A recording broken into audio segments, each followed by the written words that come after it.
So I was tagged by good old Sean down in the YouTube channel called Lost in the Reel.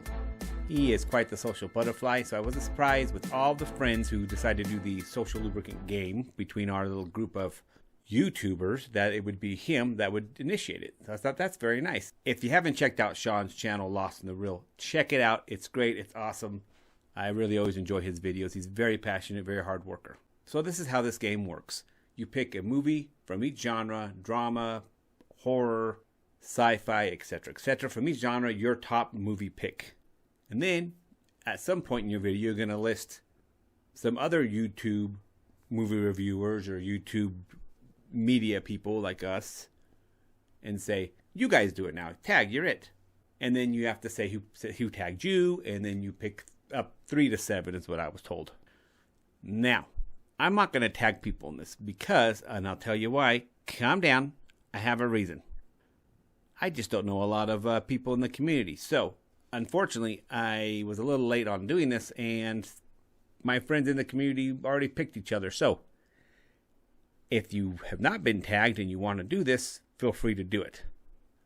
But I am going to list for you guys the people that, for me, have been a wonderful help and a great support in my building of my YouTube channel, have been a great inspiration, and I have quite enjoyed their videos.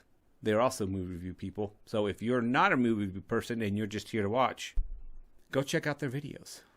Here are some of them. They are in no particular order, by the way, guys.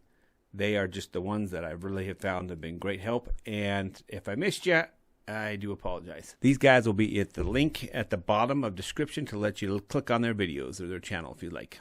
Let's Be Real with Brad. His videos are awesome.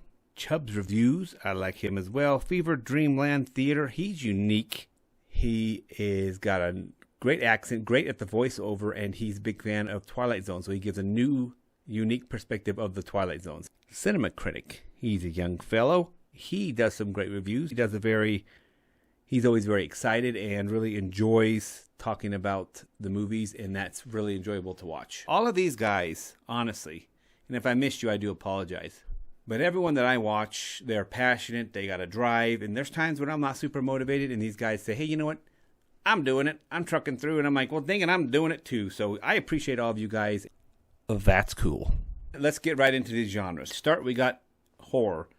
Alien stands out for me as a horror flick / sci-fi. And what's great is that's made in the late 70s. And I had recently reviewed a couple months ago, reviewed all the Alien movies.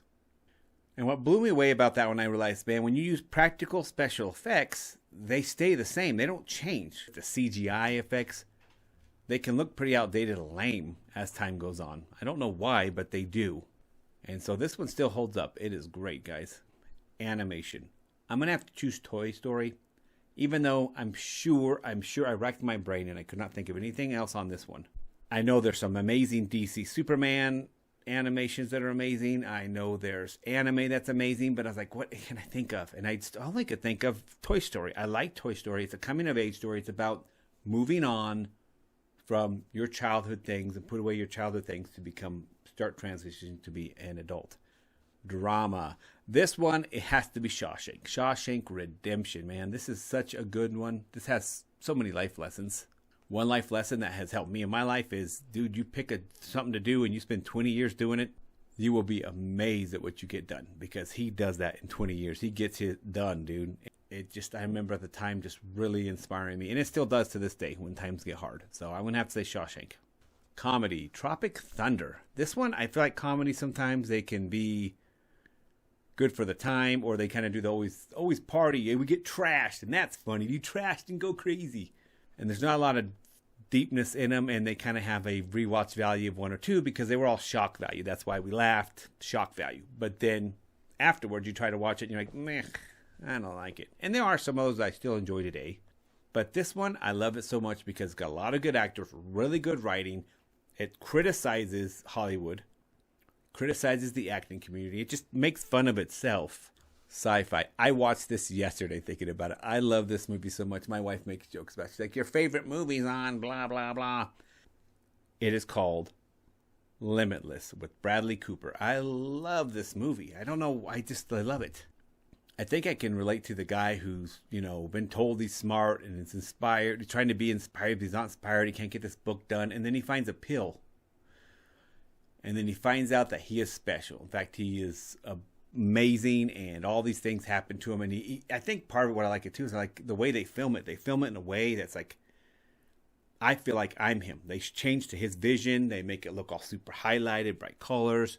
It's done really well. I could just relate. I'm like, God, I know that as humans we have this limited intelligence, and I just know that we're not seeing everything around us in this reality. And it sometimes drives me nuts because we have limited brain power. I mean, I look at the dog and I can tell the dog does not know something that's really obvious to me that's going on around. They have no clue. I can tell in his brain he's thinking, is there food over there? Oh, what else going on? We don't know what's going on entirely. And if we could have more brain power, that's why it'd be really, if they had the ability to enhance our brains through a pill, I would have a hard time saying no. For action. Terminator 2, man, this movie, this is high school time. I was either graduated from high school or I just about ready to graduate high school. And I'm telling you guys, we did not have anything with the special effects like this. It blew us away. But not only the special effects like this, but also really well done. I mean, it was a surprise. Spoiler alert, guys. Arnold isn't the bad guy in this one. For comic book genre, guys, I'm going to have to say Green Lantern with Ryan Reynolds. That is the best freaking movie ever, man. Oh my God. I got you. That's a piece of crap movie. Although I did like it when it first came out. I think because there weren't a lot of comic book movies maybe at the time. Maybe I'll say. So I'm kind of in the DC thing, and I decided to watch DC's Man of Steel yesterday. And I liked it. I'm like, man, he did good on that one. I liked it. I really liked it. I would have liked him to explore more standalone Superman movies before they went into the Justice League stuff. It's not the same, because I feel like now it's like Superman's kind of distance. You don't get to know him. It's no longer about him. And so I would like some more of this. Now the Westerns. I'm going to have to say Tombstone.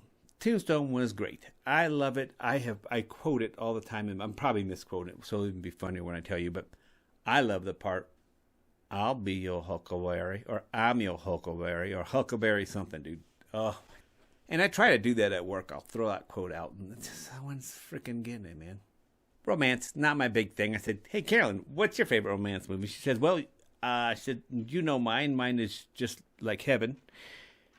And you seem to watch Just Like Heaven by yourself a couple of times, so maybe that's it. And I thought, yeah, sure. We'll go with Just Like Heaven. I like that one. It's cute. I have an old video of that on my channel if you want to see it. It's going to have to be Lord of the Rings, guys, for adventure. And that's because all three of them, too. I'm sorry. Now, if you would ask me, Scott, go watch Lord of the Rings right now, I'd be like, oh, God, I don't want to deal with it. Because I'm kind of tired of it, per se. But I do like Lord of the Rings. I have some reviews of Lord of the Rings on my channel. If you want to check those out, it's actually a playlist. It reminds me of bonding with friends. It reminds me of being in Spain. There's a lot of emotions around Lord of the Rings. I mean, I feel like, for me, it kind of brought D&D, which my friends would play and stuff, also back to life. So I'm going to say Lord of the Rings is definitely one for me on that one. Don't forget to like, subscribe, and leave comments. But until next time, guys. Peace! Yeah, boys.